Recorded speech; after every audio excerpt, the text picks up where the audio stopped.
আমি এখন এটা আরেকটু ভিতরে যেতে চাই। একটা জিনিস আপনার কথার মধ্যে চলে আসছে যে ইউরোপে যেখানে সমস্ত রকম স্বাচ্ছন্দ্য হুম, আছে, হুম, মানুষের মধ্যে শান্তি নাই, হুম, অশান্তি। আর এখানে কিছুই নাই, তার মধ্যে প্রশান্তি। হুম। এই যে তার আবিষ্কারটা, এই আবিষ্কারটার আরেকটু আমরা ভিতরে যেতে চাই। মানে সেক্ষেত্রে হয়তো এটাও রিলেট করার জায়গা যে, যে প্রশ্নগুলোর উত্তর তাকে জুডাইজম দেয় নাই, হুম, ইহুদি তত্ত্ব দেয় নাই, যেটা সে কোরআনে পেয়েছে এবং whereas তার ব্যাকগ্রাউন্ডটা ছিল ইউরোপিয়ান ব্যাকগ্রাউন্ড যেখানে হুম। ইসলামকে একদম একটা ভিলেন জি, জি। হিসেবে পোর্ট্রে করা। ওই আবিষ্কারগুলোর জায়গা, যে জায়গাগুলো থেকে তার সামনে কাইন্ড অফ একটা করে দরজা খুলে গেল সত্যের। ওই জায়গার আরেকটু ভিতরে যদি আমরা একটু যেতে চাই যে ঠিক কোন উপলব্ধিগুলো? এখানে ইউরোপের যে বিষয়টা, আহ, তারা সবসময় আধ্যাত্মিক সত্তার প্রতি জুলুম করেছে, হু, হু। নিজেদের আত্মিক সত্তার প্রতি জুলুম করেছে। মানে খুবই ম্যাটেরিয়ালিস্টিক হ্যাঁ, তাদের হ্যাঁ, ইয়া। এবং এটা সকল কালে। হু, হু। আমরা যে ইউরোপের ঐতিহাসিক যে কালখণ্ডগুলোর সাথে পরিচিত, তারা কখনো আহ, সৃষ্টি জগতের বাইরে গিয়ে যে স্রষ্টার প্রয়োজনীয়তা, স্রষ্টার উপস্থিতি, স্রষ্টার সক্রিয়তা এবং স্রষ্টার কাজ, এই জিনিসগুলোকে সত্যস্বরূপে কখনো আবিষ্কার করতে পারে নাই। আচ্ছা, ফলে উম, আমি আমার আত্মাকে কি দিয়ে ব্যাখ্যা করব? আমি তো বস্তুবাদী হই। জি, নো ওয়ে। আমি আমার আত্মার দাবিগুলোকে কিভাবে জীবনের মধ্যে অ্যাপ্লাই করব? ফলে আপনি দেখবেন রাসেল কি বলছেন? রাসেল বলছেন যে আত্মা হচ্ছে একটা কল্পনা। আবার কান্ট কি বলছেন?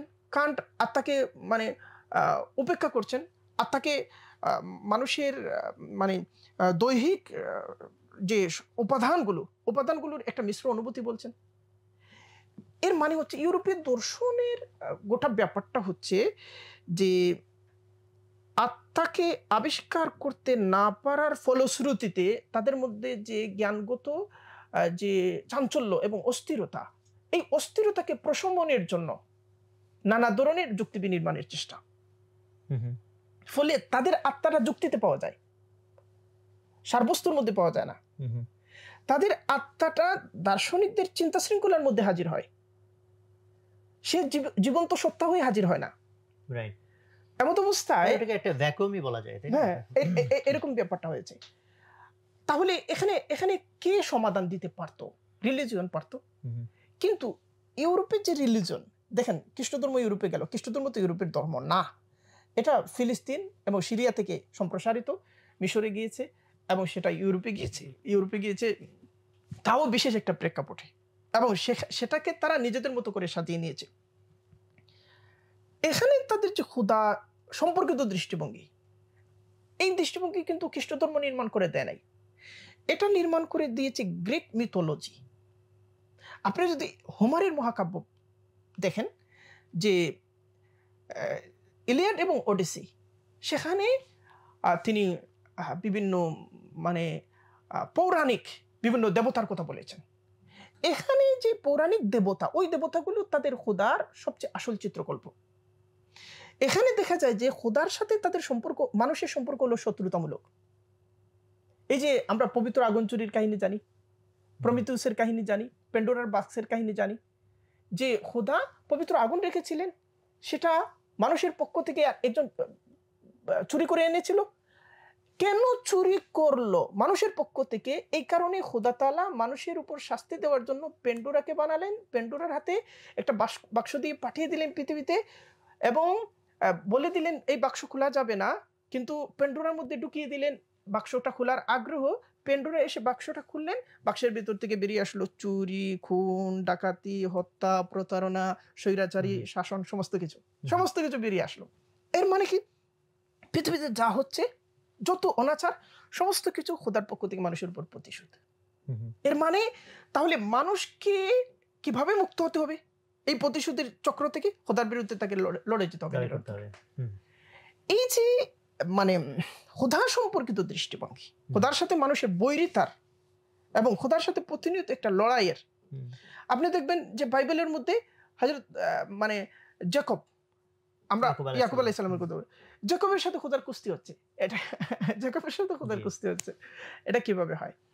তো আবার বাইবেলের মধ্যে আপনি দেখবেন যীশু খ্রিস্ট বলতেছেন যে আহ, যে ঈশ্বরের প্রাপ্য ঈশ্বরকে দাও, আর সিজারের প্রাপ্য সিজারকে দাও। সিজার মানে তখন রোমান সম্রাটকে সিজার বলা হতো। এর মানে কি দুজনের প্রাপ্য আলাদা, দুজনের চাহিদা আলাদা, দুজনের আবেদন আলাদা। এই যে আমরা সেকুলারিজমের কথা বলি, সেকুলারিজম তো বাইবেলের মধ্যেই নিহিত। এবং ইউরোপীয় যে খোদা সম্পর্কিত দৃষ্টিভঙ্গি, এই দৃষ্টিভঙ্গির কেন্দ্রের মধ্যে সেটা নিহিত। দুনিয়ার জন্য একটা, আখিরাতের হ্যাঁ, জন্য একটা। দুনিয়ার জন্য একটা, আখিরাতের জন্য একটা। যদি আমি দুনিয়াটাকে ভালো করতে চাই তাহলে আখিরাতের সাথে সুষম সমন্বয়ের কোনো জায়গা নাই। আর এই কারণে তারা আরেকটা কাণ্ড করেছিল, এটা খ্রিস্টবাদের প্রথম দিকে ঘটেছে, সেটা হলো বৈরাগ্য। আল্লাহ তাআলা কোরআনের মধ্যে বলেছেন যে ওয়ারুহবানিয়াতান ইবতাদাউহা মা কাতাবনা আলাইহিম ইল্লা ইবতিগা রিদওয়ানিল্লাহ। খ্রিস্টানরা কি করেছে? বৈরাগ্যকে তারা আবিষ্কার করে নিয়েছে। আল্লাহ বলেন যে মা কাতাবনা আলাইহিম, মানে এর অর্থ হলো মা ফারাজনা আলাইহিম, আমি তাদের উপর এটা বাধ্যতামূলক করি নাই, এটা তাদের উপর আমার কোনো নির্দেশ ছিল না যে তারা সমাজ সংস্কার, সমাজ, পরিবার সব ত্যাগ করে ফেলবে, স্বাভাবিক জীবন ত্যাগ করে ফেলবে, এটা এটা আমি নির্দেশ দেই নাই। আমার কেবলমাত্র নির্দেশ ছিল ইবতিগা রিজওয়ানিল্লাহ, আল্লাহ তাআলার সন্তুষ্টি তারা তালাশ করবে স্বাভাবিক জীবনের মধ্যে, তার স্ত্রী পরিজনের মধ্যে, তার ব্যবসা বাণিজ্যের মধ্যে স্বাভাবিক আল্লাহ তাআলার সন্তুষ্টিটা সে তালাশ করবে, অর্থাৎ মন্দ থেকে সে বেঁচে থাকবে, ব্যাস ব্যাস হয়ে যাচ্ছে, এবং ভালোটা সে অবলম্বন করবে। কিন্তু তারা কি করলো যে না, আল্লাহকে পাইতে হলে আমার সমাজের মধ্যে বসবাস করে আবার পাওয়া যায়, এটা তো হতে পারে না। যেহেতু সমাজ এক সত্তা আর আল্লাহ আরেক সত্তা, যেহেতু মানে আমার স্বাভাবিক জীবন এক সত্তা, আল্লাহ আরেক সত্তা, তাহলে পালাও। লেকি সাহেব তার মানে বইগুলোর মধ্যে, এবং গিবন সাহেব তার বইগুলোর মধ্যে এটা স্পষ্ট করে পৃষ্ঠার পর পৃষ্ঠা, মানে এমন সব বিবরণী, এটা গা শিউরে উঠবে যে মানে সে পালিয়ে গিয়ে পাহাড়ের গুহায়, কবরখানায় থাকছে 2 বছর, 3 বছর, 4 বছর, 5 বছর, মা গিয়ে কবরখানার পাশে গিয়ে চিৎকার করছে, বাসা একবার তার তোর চেহারাটা অন্তত আমাকে দেখা। কিন্তু সে আল্লাহকে খুশি করার জন্য ওই মায়ের দিকে তাকাচ্ছে না। এগুলো তো বিবরণীতে ভরপুর। এবং ইউরোপের জনসংখ্যার বড় জনসংখ্যা যে মধ্যযুগে কম ছিল, এর পেছনে বৈরাগ্যবাদকে দায়ী করা হচ্ছে। তখন বৈরাগ্যবাদ একটা সামাজিক মানে সামাজিক বাস্তবতা, যে আপনি ভালো মানুষ আর আপনার পরিবারের মধ্যে কেউ বৈরাগী হয় নাই, এইরকম একটা ব্যাপার। আবার আরেকটা ঘটনা ঘটলো কি, যে পাদ্রী যারা বিয়ে করবে না, নান যারা বিয়েতে বসবে না, যীশু খ্রিস্ট তো বিয়ে করেন নাই। তো আবার আরেকটা ব্যাপার কি, যীশু খ্রিস্ট বলেছেন যে সুইয়ের ছিদ্র দিয়ে উটের প্রবেশ যেমন অসম্ভব, ধনীদের পক্ষে আল্লাহর রাজ্যে প্রবেশ সেভাবে অসম্ভব। তাহলে আমি আল্লাহর রাজ্যেই তো প্রবেশ করতে চাই, তাহলে আমি তো ধনী হতে পারবো না। মানে দুনিয়া এবং আখিরাতের মধ্যে এই যে দ্বন্দ্ব বাইবেল থেকে এসেছে। যীশু খ্রিস্টের বক্তব্য, যীশু খ্রিস্টের জীবনটা কি? যীশু খ্রিস্টের তো ঘর নেই, বাড়ি নেই, কিছু নাই। তো সেখানের মধ্যে আমরা পাচ্ছি কি, যে যীশু খ্রিস্ট একদিন রাস্তা দিয়ে যাচ্ছেন, তো তার কাছে ছিল পানি পান করতে হবে একটা পেয়ালা, আর কি ছিল রাত্রি তো যাপন করতে হবে একটা বালিশ। তো হঠাৎ তিনি কোথাও যাচ্ছেন, দেখলেন যে একজন রাখাল সে হাত দিয়ে এইভাবে চুল্লি দিয়ে পানি পান করছে। তো তার মনে হলো যে আরে, পানি পান করার জন্য তো পেয়ালার দরকার নেই, তাহলে আমি এই পেয়ালাটা কেন রাখছি? পেয়ালাটা তিনি ফেলে দিলেন। আচ্ছা, আরেক জায়গায় গিয়ে দেখলেন যে একজন যাযাবর মানুষ, সে রাতে ঘুমাচ্ছে, হাতের উপর মাথা রেখে ঘুমাচ্ছে। তার মনে হলো যে তাহলে তো বালিশেরও দরকার নেই, বালিশটা তিনি ফেলে দিলেন। তো এই যে মানে সমস্ত কিছু ছুঁড়ে ফেলা, না বালিশটাও রাখা যাবে না, পেয়ালাটাও রাখা যাবে না, এবং আল্লাহকে পাইতে হবে, এই যে দ্বন্দ্বটা, এই দ্বন্দ্বটা কিন্তু বাইবেল থেকে এসেছে, বাইবেল থেকে এটা এসেছে। এখন দেখা যাচ্ছে বাইবেল পূর্ববর্তী তাদের যে খোদা দৃষ্টি, সেই দৃষ্টিভঙ্গির মধ্যে দ্বন্দ্ব ছিল, দ্বন্দ্ব না, বরং আমাকে জয়ী হতে হলে আল্লাহকে পরাজিত করতে হবে, এরকম একটা ব্যাপার। অর্থাৎ আল্লাহর আকাঙ্ক্ষাকে পরাজিত করতে হবে, কারণ আল্লাহ আমার উপর প্রতিশোধ নেওয়ার জন্য সবসময় উদ্গ্রীব, এরকম একটা ব্যাপার ছিল। ফলশ্রুতিতে এগুলোর সংমিশ্রণে খোদা সম্পর্কিত তাদের কোনো মহৎ বস্তুনিষ্ঠ দৃষ্টিভঙ্গি কখনো ছিল না। এবং আপনার যেমন আমি আমার সত্তার অনেক কিছুকেই আমি আবিষ্কার করতে পারি না, আমি মানে মহাকাশ যান প্রেরণ করতে পারি, কিন্তু আমার সবচেয়ে নিকটবর্তী যে আমার আত্মা, সেই আত্মাটাকে আমি ব্যাখ্যা করতে পারি। এখন পর্যন্ত কোনো দার্শনিক বলতে পারবেন না যে আত্মার ব্যাখ্যা শেষ হয়ে গেছে, সোল কি জিনিস এটা ব্যাখ্যা শেষ হয়ে গেছে, বলতে পারবেন না। কিন্তু এটা তো কেউ স্বীকার করতে পারবে না যে আমাকে পরিচালিত করছে আমার আত্মা, আচ্ছা, আমার মাইন্ড, আমার মন দ্বারাই তো আমরা আমাকে কেউ আহত করেনি কিন্তু আমি অসুস্থ। মনের দ্বারাই তো আমি আহত হয়েছি। আমাদের একটা ছেলে পা কেটে গেছে, সে বলছে আরেকবার আমি নামবো। এই শক্তিটা সে কোত্থেকে পাচ্ছে? মন থেকে পাচ্ছে। এই মাইন্ড জিনিসটাকে ব্যাখ্যা করতে পারছে না। কত ধরনের যে ব্যাখ্যা, কেউ যদি ইউরোপীয় দর্শনের মধ্যে এই ব্যাখ্যাগুলোর মুখোমুখি হয়, তাহলে সমস্ত ব্যাখ্যা তার সামনে হাজির হওয়ার পরে সে পাগল হয়ে যেতে পারে, এরকম একটা অবস্থা। মানে সে সত্যে উপনীত হচ্ছে না, এরকম একটা ব্যাপার। সে কোন দিকে যাবে? সব দিকে যুক্তি তাকে হাতছানি দিয়ে ডাকছে, প্রতিটি দিকে এই যুক্তি সেই যুক্তি। সে আসলে কোথায় যাবে? তো এই যে যুক্তির হাতে সত্যকে সঁপে দেওয়া, যুক্তির তো একটা সীমাবদ্ধতা আছে। এই জায়গায় আমার মধ্যে নিহিত এই সত্তাগুলোর সার সত্য, যেখানে আমি আবিষ্কার করতে পারছি না, কিন্তু প্রতিনিয়ত তার সাথে আমাকে এঙ্গেজমেন্টের মধ্য দিয়ে জীবনযাপন করতে হচ্ছে। ফলে আমি তাকে কিভাবে, আমি তার সাথে কি আচরণ করব, অর্থাৎ আমি আমার সাথে কিভাবে আচরণ করব, আমার কোন সত্তার সাথে আমি কি আচরণ করব, আমার কোদার সাথে কি আচরণ করব, আমার জৈবিক সত্তার সাথে কি আচরণ করব, আমার দৃষ্টির সাথে কি আচরণ করব, এগুলোর, এবং আমার মনের চাহিদার সাথে কি আচরণ করব, কোন চাহিদাকে আমি কতটুকু সুবিধা দেব, কোন চাহিদাকে আমি কতটুকু স্বাধীনতা দেব, তাকে আমি কোথায় গিয়ে বলবো এবার থামো, কোথায় বলবো যে না এই চাহিদা পূরণ করতে হবে, এগুলোর তো একটা মানদণ্ড থাকতে হবে না? এখন এই মানদণ্ডটা কে দিতে পারতো? অবশ্যই তারা বলছেন যুক্তি দেবে। যুক্তি কিভাবে দেবে? যুক্তি তো আমার নির্মাণ। যে আমি জানি না আমার মন কি, যে আমি জানি না আমার আত্মা কি, যে আমি জানি না আমার গতকালকে ভুলে যাই, যে আমি আমার আগামীকাল জানি না, যে আমি আমার বর্তমান সম্পর্কে ভুল সিদ্ধান্ত নিই। ফলে এই পাখের মধ্যে তারা পড়ে গেল। ফলে সুখ জিনিসটা তো দেহের মধ্যে না, সুখ জিনিসটা তো আত্মার মধ্যে, মনের মধ্যে। প্রশান্তি জিনিসটা তো মনের মধ্যে। প্রশান্তি, সুখ ইত্যাদি অনুভূতির যে কেন্দ্রস্থল, এই কেন্দ্রস্থলকে যে চিনল না, সে প্রশান্তিকে কিভাবে উদযাপন করবে? ফলে আমি মনে করি যে ইউরোপীয় দর্শনের যে কাঠামো, যে যুক্তিবাদ, যে তাদের রেনেসাঁ হলো, যুক্তিবাদের জাগরণ হলো, এই যে যুক্তিবাদের মধ্যেই এই সমস্যাটা নিহিত, যুক্তিবাদের মধ্যে, এবং যুক্তিবাদের ভেতর থেকে যা যা বেরিয়ে এসেছে। যেমন ধরেন, মানে অ্যারিস্টটল বলেছেন মানুষ এমন একটা প্রাণী যে যুক্তি দিতে পারে, কিন্তু আসলে এটা ভুল ছিল। মানুষ ছাড়া এমন বহু প্রাণী আছে যে যুক্তি দিতে পারে। আচ্ছা, আপনার ক্ষেতের মধ্যে একটা গরু এসেছে, তো গরুটাকে আপনি প্রথম দিন পিটাইছেন, দ্বিতীয় দিন আসছে আরো পিটাইছেন, তৃতীয় দিন আসছে আবার পিটাইছেন, চতুর্থ দিন সে আসতেছে না। সে নিজেকে এই যুক্তি দিচ্ছে যে ওখানে গেলে পিটা খাইতে হবে, সে যুক্তি দিতে জানে। তাহলে এইভাবে তো মানুষকে সংজ্ঞায়িত করা যায় না। এখন ইউরোপের সমস্যাটা হলো ইউরোপের দার্শনিক চিন্তার মধ্যে নিহিত। এখন যুক্তির হাতে জীবনের লাগাম, যুক্তি আমাদেরকে, এখন শুধু যুক্তি দিয়ে তো হচ্ছে না। তাহলে কি করা যায়? তাহলে আইন, একটা হলো দর্শন, আরেকটা হলো আইন। লটা আসছে কোত্থেকে? তারা বলছে যে মানে রোমান ল হচ্ছে পৃথিবীর সবচেয়ে সেরা ল। রোমান লটা আসলো কোত্থেকে? প্রথা থেকে। প্রথাকে তারা মূল্য দিয়েছে। আর কাকে মূল্য দিয়েছে? নজির সমূহ। আমাদের দেশের আইন সব যে আইনের ক্ষেত্রে নজির দেখা, নজির সমূহকে। তো প্রথা, আমি এই ঢাকা শহরেই পুরান ঢাকার প্রথা, নতুন ঢাকার প্রথা, গুলশানের প্রথা আর যাত্রাবাড়ির প্রথা কিভাবে মেলাবো? কিভাবে, কোন প্রথাকে আমি আইনের মূল্য দেব? কোন আমলের প্রথাকে আমি আইনের মূল্য দেব, আর কোন আমলের কোনটাকে স্ট্যান্ডার্ড ধরব আর কি, একটু কঠিন। কিভাবে এটা কিভাবে হবে? এখন তার মানে কি, মানে উপস্থিত গণ ইচ্ছা, এখন এই সমস্যা থেকে আরো সামনে অগ্রসর। উপস্থিত গণ ইচ্ছা আইন নির্মাণ করবে, ফলে গণতন্ত্র। উপস্থিত গণ ইচ্ছা আইন নির্মাণ করবে। গণ ইচ্ছা এখন বলছে যে এরকম, ব্যাস এটা আইন হয়ে যাবে, এরকম নয়, ব্যাস এটা আইনের মর্যাদা হারাবে। এর মানে কি? সত্যের সাথে দুইটা জিনিস, মোলাকাত এক জিনিস, মোকাবেলা আরেক জিনিস। সত্যের সাথে মোলাকাতের যে আন্তরিক চেষ্টা, সেটা নয়। সত্যের সাথে সম্পর্কিত যে প্রশ্নগুলো, এই প্রশ্নগুলোর মোকাবেলা। বাংলাদেশে কিছু দার্শনিক আছেন, মোকাবেলা, এই প্রশ্নের মোকাবেলা, ওই প্রশ্নের মোকাবেলা। তো এখন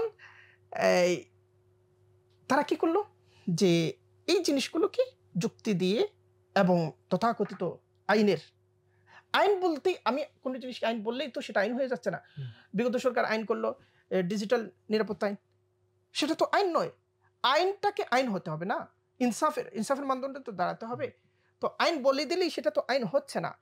তো এখন দর্শন এবং লিগ্যাল ইস্যুসগুলো এবং দার্শনিক ইস্যুসগুলো এগুলো প্রচুর পরিমাণে কথার উপর কথা বলার বুনন করেছে, প্রচুর পরিমাণে। এবং এগুলোই তো একাডেমিয়ায়, এগুলোই তো শিল্প সাহিত্যে, মোরালিটির ডেফিনিশন তো অ্যাকচুয়ালি ক্রিটিক্যাল জিনিস। হ্যাঁ, এবং এগুলোই তো পাঠ্যপুস্তকে, এগুলোই তো নাটকে, সিনেমা, এগুলোই তো। কিন্তু এগুলো কি করছে? এগুলো আমার জাত দেখে তাকে উজ্জীবিত করছে, তার চাহিদা যোগানোর চেষ্টা করছে। আমার জাত দেখে না তাকে উপেক্ষা করছে, অবজ্ঞা করছে, একপাশে ঠেলে দিচ্ছে। ফলে সে নিজের সাথে নিজের যে দ্বন্দ্ব, নিজের প্রথম সত্তার সাথে নিজের দ্বিতীয় সত্তার যে লড়াই, এই লড়াইয়ের মধ্যে সে প্রতিনিয়ত ঘূর্ণয়মান। এই কারণে আপনি দেখবেন ইউরোপের সবচেয়ে সুবিধাভোগী যে জনগোষ্ঠী, ওই জনগোষ্ঠীর মধ্যে আত্মহত্যার প্রবণতা সবচেয়ে বেশি। এবং এখন আমরা এখানেও পাচ্ছি, আমাদের দেশেও যত ওয়েস্টের দিকে যাচ্ছে এটা হচ্ছে, ফ্রাস্ট্রেশন, এটা হচ্ছে সুইসাইড। এখন আমরা বলছি যে ইউরোপ থেকে আমাদের মুক্ত হতে হবে, ইউরোপ থেকে আমাদের মুক্ত হতে হবে। এগুলো কথার কথা। ধরেন ঢাকা বিশ্ববিদ্যালয়ের একজন অধ্যাপক তিনি বললেন ইউরোপ থেকে মুক্ত হতে হবে। এর মানে কি? তাদের যে ঔপনিবেশিক উত্তরাধিকারগুলো, সে কয়েকটা ইস্যু আনবেন যে এটা এইভাবে নয়। তাদের কালচার থেকে তো আপনি মুক্ত না হন। কালচার থেকে মুক্ত হওয়ার অর্থ কি? সমস্ত কিছু। অনেকের মধ্যে এই সমস্যা আছে, ওই জিনিসটা ইউরোপিয়ান, ওই জিনিসটা ইউরোপিয়ান, ওই জিনিসটা ইউরোপিয়ান। এরকম ব্যাপার না। মানব জাতির সম্মিলিত অভিজ্ঞতা এক জিনিস, আর আরেকটা জিনিস হলো কোন জিনিসের মধ্যে ঠিক সমস্যাটা, কোন জিনিসটা ঠিক সাংঘর্ষিক, কোন জিনিসটা মানে আমার ধর্মের সাথে সংঘর্ষ করে, এবং কোন জিনিসটা আমার বিকাশের সাথে সংঘর্ষ করে। তো এখানে ওই মোহাম্মদ আসাদ বা লিও, তো উনি যখন এই সংঘাতের মধ্যে দিয়ে যাচ্ছেন, আমরা সংঘাতের জায়গাটা অনেকটুকু আপনার কথা থেকে অনেক মানে স্পষ্ট হলাম। আর ইসলামের মধ্যে সে যে সমাধানটা খুঁজে পেল, ওই জায়গাটা অ্যাকচুয়ালি যদি একটু তিনি দাজ্জালের বিষয়টা পড়লেন, তার বইয়ের মধ্যে একটা অধ্যায় আছে দাজ্জাল, অসাধারণ একটা অধ্যায়। তো তার মানে দাজ্জাল দর্শন বিকশিত হলো এইভাবে যে তিনি যখন এটা পড়ছিলেন তখন ইউরোপকে মানে এক চোখ দিয়ে ওটা পড়ছিলেন, আরেক চোখ ছিল ইউরোপের দিকে, ওখানকার জীবনের দিকে। তো তিনি পড়লেন দাজ্জাল এক চোখ, দাজ্জালের একটা চোখ কানা।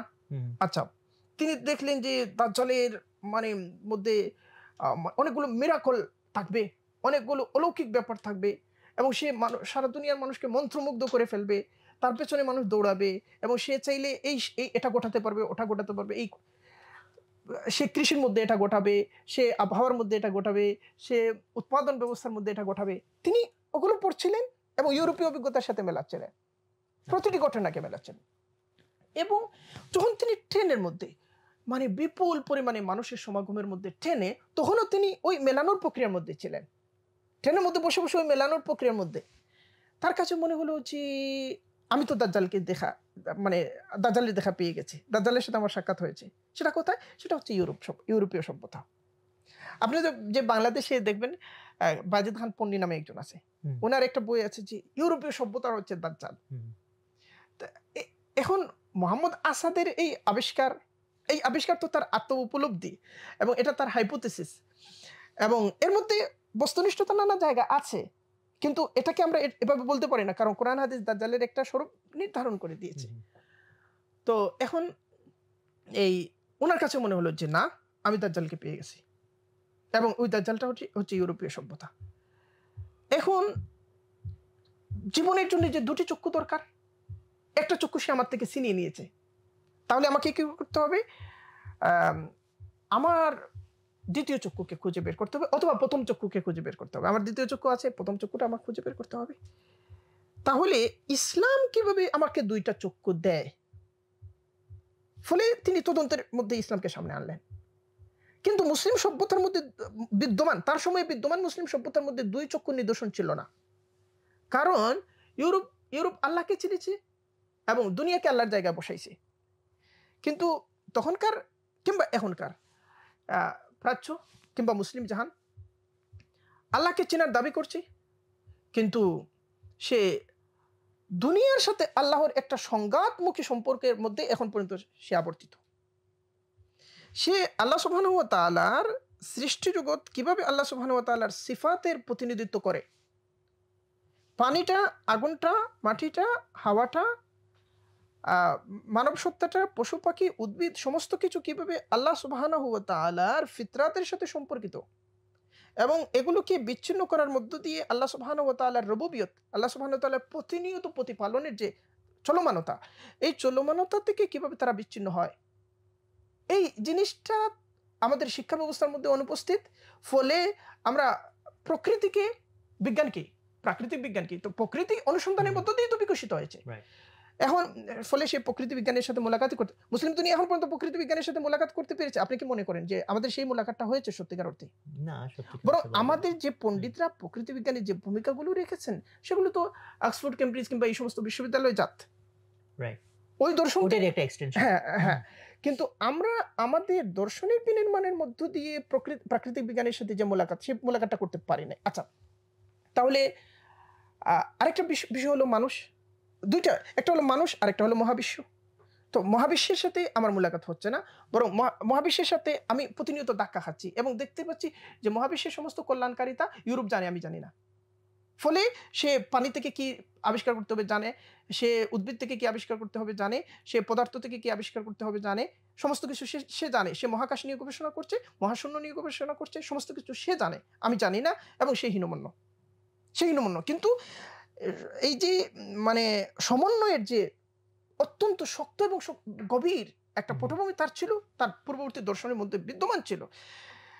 এখানকার শিক্ষার মাধ্যমে, সংস্কৃতির মাধ্যমে এই দর্শন থেকে তাকে আলাদা করা হয়েছে। এটা উভয় পক্ষ করেছে, এটা ইউরোপীয়রা শুধু করেছে তা না, আমরাও করেছি, আমিও করে যাচ্ছি, আমাদের সিস্টেম করে যাচ্ছে। আচ্ছা, তাহলে আরেকটা বিষয় ঘটলো কি, যে মানববিদ্যা, যে আমি সমাজকে অধ্যয়ন করব, মানুষকে অধ্যয়ন করব, মানুষের সাইকোলজিকে অধ্যয়ন করব, ডাক্তারি, এই যে ব্যাপারগুলো, এগুলো তো আবশ্যকীয় জিনিস। দেখা গেল যে এই বিদ্যাগুলোর চর্চা, যে প্রকৃতিকে কে উন্মোচন করেছিলেন? ইবনে রুশদ উন্মোচন করেছিলেন। এবং রজার বেকন বলেছেন যে ইবনে রুশদের কাছে সারা পৃথিবী এজন্য ঋণী যে ইবনে রুশদ আমাদেরকে চিনিয়েছেন প্রকৃতির সাথে আমাদের সম্পর্কটা কেমন হবে। আচ্ছা, আর মানবীয় বিদ্যাগুলো উন্মোচন করেছেন কে? ইবনে খালদুন যে ফাদার অফ সোশ্যাল সায়েন্স, এটা তো সবাই স্বীকার করেছেন। ফাদার পরিবেশ একটা চলে না, ইবনে খালদুনের আগে ওইগুলো ছিল, এবং তিনি অনেকেই কৃতিত্ব দিয়েছেন, যার মধ্যে একজন হচ্ছেন মাসউদি, আরো অনেকেই ছিলেন। তো তাহলে প্রাকৃতিক বিদ্যা কিংবা মানবিক যে বিদ্যাগুলো, সামাজিক যে বিদ্যাগুলো, এই বিদ্যাগুলো তো মুসলিমদের হাতেই নির্মিত ঐতিহ্য, মুসলিমদের হাতে বিকশিত, এবং পরবর্তী ইউরোপে তার কয়েক শতাব্দীর অব্যাহত বিস্ময়কর এবং যাকে বলে অভূতপূর্ব জ্ঞানভিত্তিক জাগরণের মধ্য দিয়ে সে তাকে একটা যাকে বলে অবিশ্বাস্য বাস্তবতায় নিয়ে এসেছে। ঠিক আছে, নিয়ে এসেছে। কিন্তু এই প্রাকৃতিক বিজ্ঞান এবং মানবিক বিদ্যা আবর্তিত হয় বস্তুগত উপাদানের মধ্যে, বস্তুজাত উপাদানের মধ্যে আবর্তিত হয়। এই দুই জায়গায় আপনি অনুপস্থিত। আপনি উপস্থিত কোথায়? আপনি তাসাউফ চর্চা করছেন, কিন্তু বিগত কয়েক শতাব্দী আপনি দেখবেন তাসাউফের মধ্যে নতুন কোনো বিদ্যার নতুন কোনো শাখা আমরা সৃষ্টি করতে পারি নাই। শুধু বিদ্যা চর্চা করলে হতে হবে না, বিদ্যা সৃষ্টিও তো করতে হবে না? তো এই যে আল্লামা আসাদের সময় যে মুসলিম দুনিয়ার মধ্যেও সমস্যাটা ছিল, এই উভচক ছিল না, উভচক তিনি দেখতে পাচ্ছিলেন না। তাহলে তিনি সেটা কোথায় পেলেন? ইসলামের ব্যবস্থায় পেলেন। আমাদের প্র্যাকটিসের মধ্যে পান নাই, ইসলামের ব্যবস্থার মধ্যে পেলেন। তিনি ইসলামী ব্যবস্থার অবশেষটা পেয়েছিলেন, অবশেষের কিছু গন্ধ পেয়েছিলেন, সেটাই তাকে ওই জায়গায় নিয়ে এসেছিল। এটা আমি আসলে